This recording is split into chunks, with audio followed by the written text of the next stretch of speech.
Well, joining me live now is Labor MP Julian Hill and Liberal MP Keith Wolahan. Gentlemen, thanks so much for coming on the program.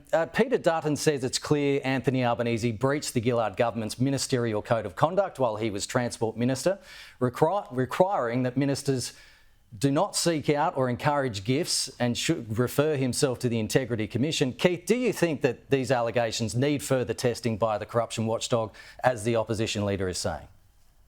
They absolutely need further testing, and if that includes the corruption watchdog and the Prime Minister feels he's got nothing to fear, well then he should self-refer. The National Anti-Corruption Commission is retrospective. It can look back as far as we want to go, and some of these go back over 25 years. So if the Prime Minister thinks he's done nothing wrong, well then let's refer. But there's something more important than that. At the last election, we had an integrity election. That was one of the top issues. It certainly was in my seat, it certainly was throughout Melbourne, and Julian would have seen that as well. And the Prime Minister held himself up as a person of high character and integrity, and there is now a cloud and a question over him.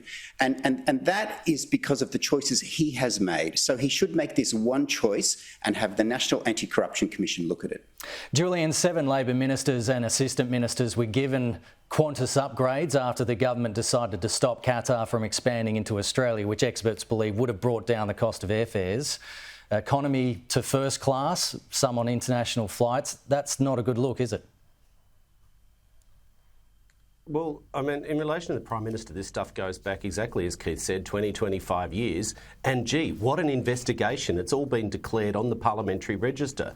Same as the propositions that you just put. I mean, what a great investigation. What a piece of investigative journalism to Google the parliamentary register and go, oh, look what's declared there. Correlation is not causation. It would make a really clear fundamental point.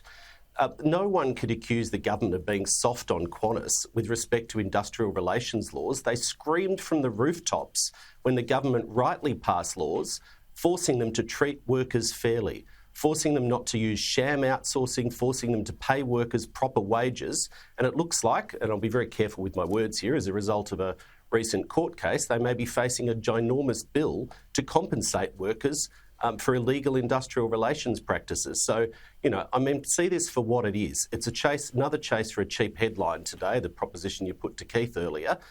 This stuff's been on the public record for, 20, 25 years. A little bit of hypocrisy too. It was Peter Dutton who claimed $6,000 from the taxpayer to fly to Gina Rinehart's birthday party. It was Peter Dutton who likes free flights on Gina Rinehart's billionaire private jet. It was Peter Dutton who claimed $23,000 from the taxpayer to fly to a News Corp event in Tamworth and give a speech about cost of living. I mean, it's a little bit hypocritical and a bit rich. Yeah, just on that, Keith, the Prime Minister, in his attempt to deflect, said that Peter Dutton took private jet flights with billionaire Gina Rinehart, but he seemed to also forget that he took a private helicopter flight with billionaire Lindsay Fox. Well, here we are on the eve of a federal election, and we still have this government pretending like they're in opposition, where they get asked legitimate questions and they engage in whataboutism, and we've just heard that then.